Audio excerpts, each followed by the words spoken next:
Break के बाद एक बार फिर आपका स्वागत है। न्यूज 18 जे के LH पर आप देख रहे हैं पहली खबर। आयुष की वजारत ने ऑल इंडिया आयुर्वेद महासम्मेलन के साथ पहली मुश्तरका कॉन्फ्रेंस का एहतमाम किया। 17वीं आयुर्वेद प्रो कॉन्फ्रेंस का इनेकाद श्रीनगर के शीरीन बाग डेंटल कॉलेज ऑडिटोरियम में किया गया। इस कॉन्फ्रेंस में 21 रियासतों के मंदोबीन ने शिरकत की। इस मौके पर LG मनोज सिन्हा के साथ पद्मश्री राजेश कोटेचा, पद्मश्री देवेंद्र तिरंगा और LG के मुशीर राजीव राय भटनागर भी मौजूद रहे।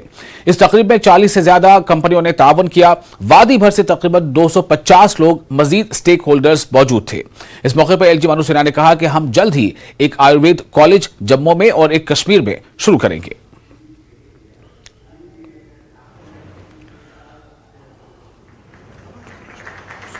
बहुत धन्यवाद सर। इस 3 दिवसीय आयुर्वेद पर्व के जरिए हमारी भी सबसे बड़ी जिम्मेदारी है कि जम्मू कश्मीर के आम लोगों के बीच आयुर्वेद की अधिक से अधिक स्वीकार्यता और उसे कैसे हम लोकप्रिय बना सकते हैं और लाइफ स्टाइल से जुड़ी बीमारियों के उपचार की मुख्य पद्धति के तौर पर इसे कैसे अपनाया जा सकता है। वैद्यराज कोटेचा और पद्मभूषण त्रिगुणा जी मुझसे बेहतर जानते हैं कि पिछले कुछ वर्षों में देश विदेश के विभिन्न विशेषज्ञों और शोधकर्ताओं ने लाइफ स्टाइल से संबंधित स्वास्थ्य समस्याओं पर जितना भी रिसर्च किया है उसमें एक बात स्पष्ट रूप से नजर आती है कि आयुर्वेद द्वारा लाखों करोड़ों की संख्या में लोगों की बीमारियों के निदान का जिक्र अब उसमें हो रहा है।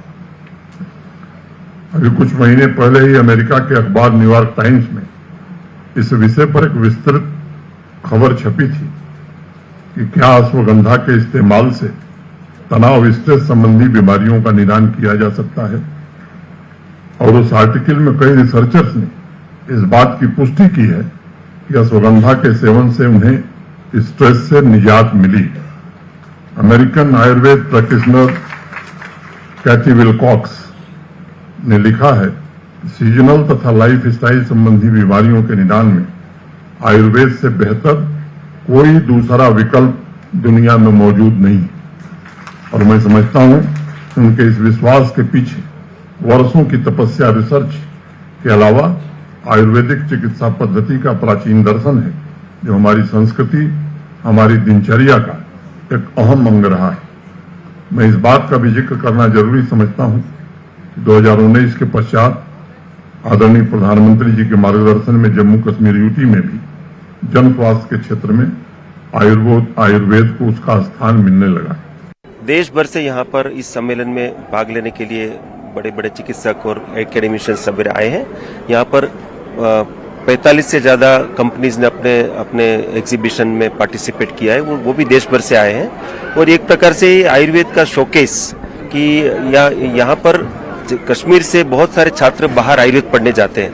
तो आज LG साहब ने ये आदेश भी किया और भारत सरकार को भी कहा कि यदि आप सपोर्ट कर सकते हो तो उन्होंने कहा कि कश्मीर में और जम्मू में हम एक आयुर्वेद कॉलेज चाहते हैं, तो हम उसका फॉलोअप करेंगे। ये आज का एक विशेष बात है, आउटकम है। देखिए सर, हमारा विजन यही था श्रीनगर में करने का, क्योंकि श्रीनगर और कश्मीर का जो संबंध है आयुर्वेद से बहुत पुराना है। यहाँ पे बड़े ऋषि मुनि हुए, बड़े साइंटिस्ट हुए और जिन्होंने लोग यहाँ आयुर्वेद को यहाँ से ना कि देश में पूरे विश्व में लेकर गए। जम्मू में पहले हम कर चुके थे, यहाँ होना बड़े सौभाग्य की बात थी और यहाँ लोगों में बहुत सपोर्ट है। और मेरा अपने मन की कल्पना थी कि यहाँ के बच्चों को जम्मू में और पूरे देश के अंदर आयुर्वेद पढ़ने के लिए जाना पड़ता है। आयुर्वेद और योग भी यहाँ बहुत पॉपुलर हो रहा है, तो इसलिए हमारे बच्चे यहीं इनको कॉलेज खोले। और इसका LG साहब ने खुद कहा भी है, हमारे सचिव राजेश कोटेचा ने कहा कि जल्दी से जल्दी खोला जाएगा और पूरे देश से पूरी फार्मेसीज यहाँ आके जुड़ेंगी और वहाँ यहाँ को फार्मेसीज खुलेंगी, लोगों को नए अपॉर्चुनिटीज मिलेंगी, इंडस्ट्री खुलेगी नए। और हमारे जो यहाँ हर्ब्स हाई एल्टीट्यूड के होते हैं उनका किसानों को फायदा मिलेगा, उनकी इनकम बढ़ेगी। तो ये सारी इसके बहुत सारी चीजें जिसको फायदा होगा। और जम्मू कश्मीर कांग्रेस के रियासती सदर वकार रसूलवानी ने अनंतनाग जिले के गडोल कोकरनाग में जारी मुसल्लह तसादुम में फौजी और पुलिस अफसरों की शहादत पर अपने रंज का इजहार करते हुए कहा कि सरकार के अमन के दावे खोखले साबित हो रहे हैं और मिलिटेंसी दोबारा जन्म